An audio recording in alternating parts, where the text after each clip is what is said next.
खुलुमबाय स्टुडियोआव दं आं किलिकां ब्रह्म।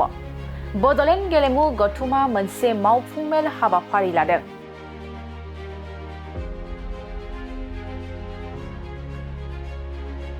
क'क्राझार सहरनि बड'लेण्ड गेस्ट हाउसआव मोनसे मावफुंमेल हाबाफारिनि गेजेरजों फैगौ डिसेम्बर दानाव उदालगुरि जिल्लानि सिङाव थानाय भेरगाव जिल्ला गेलेमु गौथुमनि बानजायनायाव बड'लेण्ड भलिबल चेम्पियनशिप जागोन आरो फैगौ 2025 मायथाइनि फेब्रुवारि दानाव क'क्राझाराव बड'लेण्ड फुटबल चेम्पियनशिपखौ खुंफुंगोन।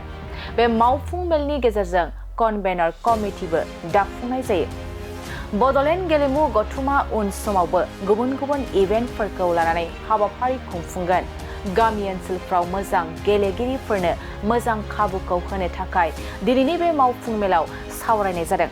बे हाबाफारियाव एमएलए लरेन्स इस्लारि आरो बड'लेण्ड गेलेमु गौथुमनि माखासे सोद्रोमाफ्राबो बाहागो लादों। दिनै जोंनि बड'लेण्ड गेलेमु गौथुमनि मोनसे मावफुंमेलमोन आरो बे मावफुंमेलाव जों सावरायनानै जों थांखि लादों जे फैगौ डिसेम्बर दानाव उदालगुरि जिल्लानि भेरगाव जि गेलेमु जि गौथुम दङ, भेरगाव डिस्ट्रिक्ट स्पर्ट्स एसोसिएशन बिथांमोननि बानजायनायाव मोनसे भलिबल चेम्पियनशिप जागोन, बड'लेण्ड भलिबल चेम्पियनशिप।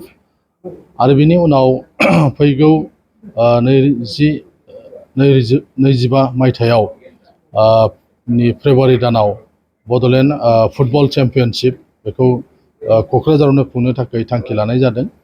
जिहेतु बड'लेण्ड गेलेमु गौथुम आफाद मोनसे दानाय जादों, आगोल बे गेलेमु गौथुमा जेबो थिखानाय मोनसे हाबाफारि गैयामोन, नाथाय एबार जोङो गोदानै माखासे हाबाफारि जोङो लादों जेन' बड'लेण्ड गेलेमु गौथुमाबो जोंनि बड'लेण्डनि सिङाव थानाय जि मोनजि जे जोंहा जिल्ला गेलेमु गौथुम दङ बिथांमोनखौ लाफानानै जाहाथे जोङो गुबुन गुबुन जे आयदाफोर दङ, इभेन्ट्सफोर दङ, बेफोराव जोङो जाहाथे गेलेनायनि मोनसे हाबाफारि जों लानो हायो, बे आयदाफोरखौनो दिनै सावरायनाय जादों। आरो बिनि थाखाय टुर्नामेन्ट कमिटि दानो थाखायबो माखासे मानसिफोरखौ सायख'नानै जोङो कन्वेनर कमिटि जोङो खालामदों दिनै।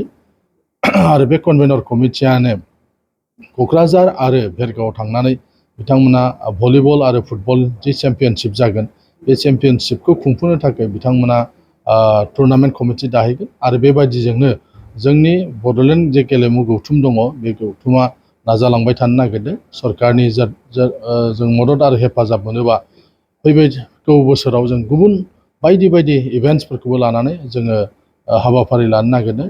दा बेनिखायनो गासैबो रायजो राजाफोरखौ जों खावलायदों जे बड'लेण्ड जे गेलेमु गौथुम दङ, बे बड'लेण्ड गेलेमु गौथुमखौ जेन बयबो मदद आरो हेफाजाब होयो, जायजों जोंनि गामि सिङाव थानाय खना खनला थानाय जायफोर गेलेगिरिफोर दङ बिथांमोननो जाहाथे जों मोनसे मोजां प्लेटफर्म होनो हायो, बेखौ जों नाजालांनो नागिरदों।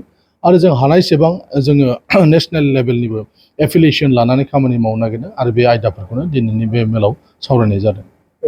सेलेक्सन जागोन। गिबियावनो जोङो जिहेतु देग्लाय जों गिबि खेब बेखौ खुंनो थाखाय थि खालामदों, बेनिखायनो डिस्ट्रिक्ट स्पर्ट्सनिफ्रायनो मोनसे टिम जों लानाय जागोन। जिहेतु जोंनाव गासै मोनजि डिस्ट्रिक्ट माने स्पर्ट्स दङ, बे मोनजि डिस्ट्रिक्ट स्पर्ट्सनिफ्राय थोंजोङै फैनानै बेयाव बाहागो लाफैगोन।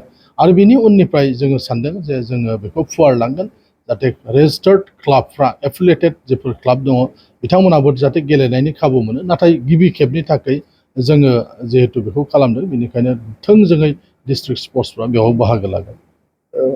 खालि बड'लेण्डनि सिंनि बाहेरनिफ्राय बाहागो लागोन? बेयो थोंजोङै बड'लेण्डनिल'। बियो बड'लेण्डनि सिङाव जोंहा मोनजि डिस्ट्रिक्ट स्पर्ट्स दङ, बे मोनजि डिस्ट्रिक्ट स्पर्ट्सफ्रासो बेहाय बाहागो लानायनि खाबुखौ मोनगोन।